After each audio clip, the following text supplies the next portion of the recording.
خصوص بالخصوص ایک خاص شرف کے ساتھ بدری اصحاب میں گنا جاتا ہے، اور ان کا ایک خاص پروٹوکول ہے کہ فلاں صحابی کا تعلق اصحاب بدر کے ساتھ ہے، تو یہ ان کا ایک اعزاز ہے۔ اسی طرح کچھ اصحاب وہ ہیں جن کو رسول اللہ صلی اللہ علیہ وسلم نے یہ توفیق دی تھی، جن کو یہ حضور نے اعزاز بخشا تھا کہ وہ قرآن مجید فرقان حمید کی کتابت کرتے تھے۔ کچھ اصحاب رسول وہ ہیں جن کے ساتھ نبی کریم صلی اللہ علیہ وسلم نے اپنی رشتہ داری کی، یعنی حضور نے ان کی بیٹیوں کے ساتھ نکاح کیا یا انہوں نے رسول اللہ صلی اللہ علیہ وسلم کی بیٹیوں کے ساتھ نکاح کیا، یہ رشتہ داری تھی۔ یعنی صحابہ کرام میں بھی کئی درجات ہیں، کئی مراتب ہیں۔ ان تمام اصحاب میں کوئی جس زاویے سے، جس حوالے سے بھی صحابہ کی درجہ بندی کرے، ایک شخصیت ایسی ہے جو بلا ریب، جو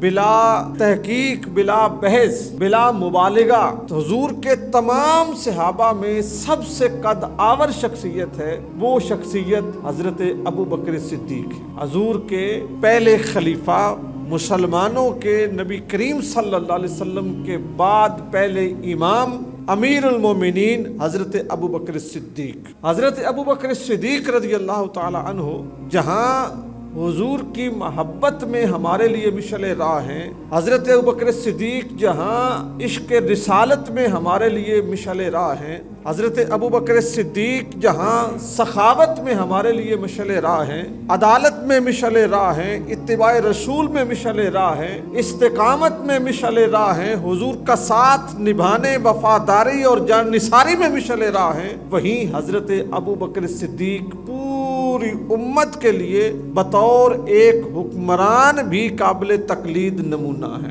کہ آپ جیسا حکمران، آپ جیسا سربراہ، آپ جیسا امیر، آپ جیسا لیڈر، آپ جیسا رہنما وہ بھی ہمیں دنیا میں کہیں اور نظر نہیں آتا۔ آج ہم جو چند چیزیں سیکھیں گے ان کا تعلق صرف اور صرف اس چیز کے ساتھ ہے کہ حضرت ابوبکر صدیق رضی اللہ تعالی عنہ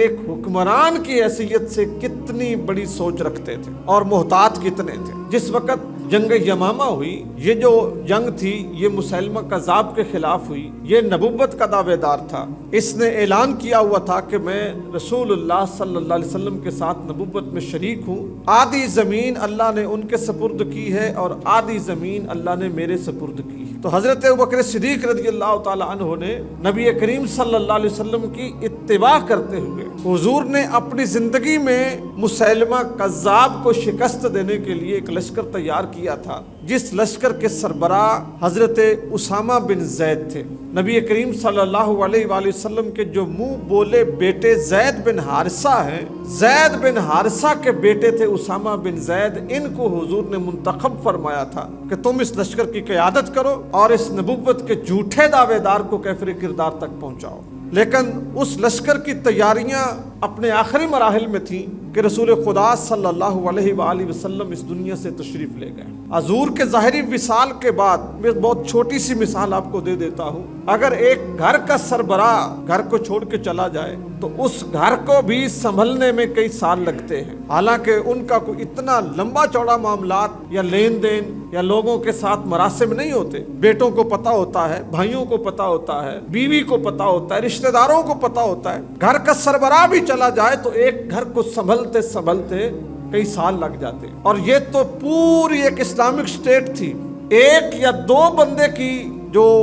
اس کا معاملہ ہے وہ نہیں تھا، ایک یا دو بندے کے ساتھ تعلقات اور اس کے حقوق کی بات نہیں تھی، سینکڑوں، ہزاروں، لاکھوں لوگ تھے، کچھ مسلمان تھے، کچھ غیر مسلم ذمہ تھے جو ٹیکس دے کے اسلام کی ریاست میں رہتے تھے، ان سب کی حفاظت، ان کے حقوق کا تحفظ، ان کے سر پر ایک ریاست کی ایسی محفوظ چھتری کے جس کے نیچے وہ اپنے آپ کو محفوظ محسوس کرے، یہ سارا کچھ پرووائڈ کرنا یہ حضرت ابوبکر صدیق رضی اللہ تعالی عنہ کے کاندھوں پہ آ پڑا تھا۔ جب آپ کو خلافت سونپی گئی اور مسلمانوں نے بالاجماع آپ کو اپنا خلیفہ تسلیم کیا تو جنگیں ایک طرف رہ گئی، سلطنت کا اپنے معاملات کو چلانا، اپنے آپ کو سروائیو کرنا یہ پیچھے رہ گیا، دینی معاملات کو بڑھانا یہ ایک الگ معاملہ تھا، ایک چیلنج درپیش نہیں تھا۔ ایک طرف جو منکرین زکوٰۃ تھے ان کا فتنہ کھڑا ہو گیا، کچھ قبیلے ایسے تھے جنہوں نے اعلان کر دیا کہ ہم زکوٰۃ نہیں دیں گے، کہ زکوٰۃ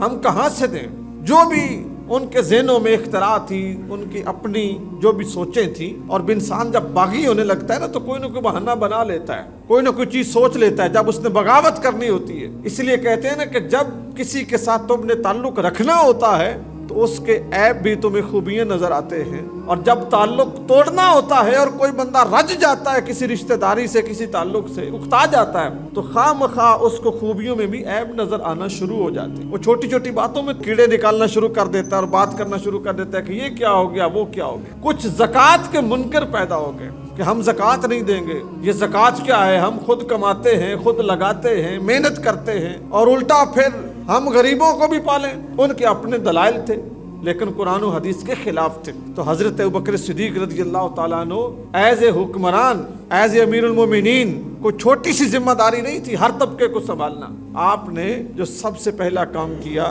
وہ یہ تھا کہ وہ لوگ، وہ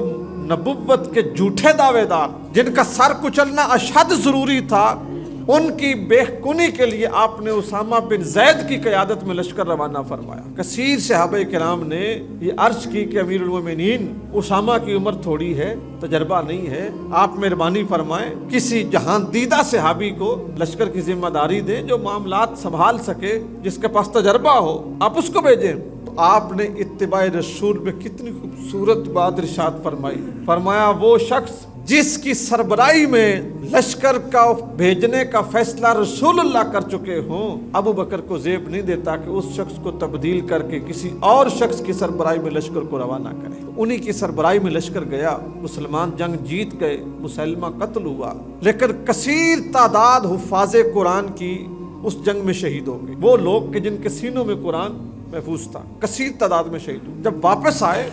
تو سب سے پہلے حضرت عمر بن خطاب رضی اللہ تعالیٰ عنہ یہ مشورے کے لیے حاضر ہوئے۔ حضرت عمر بن خطاب نے حضرت ابوبکر صدیق رضی اللہ تعالیٰ عنہ کی بارگاہ میں عرض کی کہ یا حضرت، جیسے بھی ہو سب سے جو پہلا کام ہے وہ یہ کریں کہ قرآن مجید فرقان حمید کو ایک جگہ پہ اکٹھا کریں۔ اگر اسی طرح حفاظ قرآن شہید ہوتے رہے تو کہیں ایسا نہ ہو کہ ہم اللہ کے کلام سے محروم ہو جائیں۔ اگر ہمارے پاس کتابی شکل میں ہوگا لکھا ہوا تو ہمیں بہت آسانی ہوگی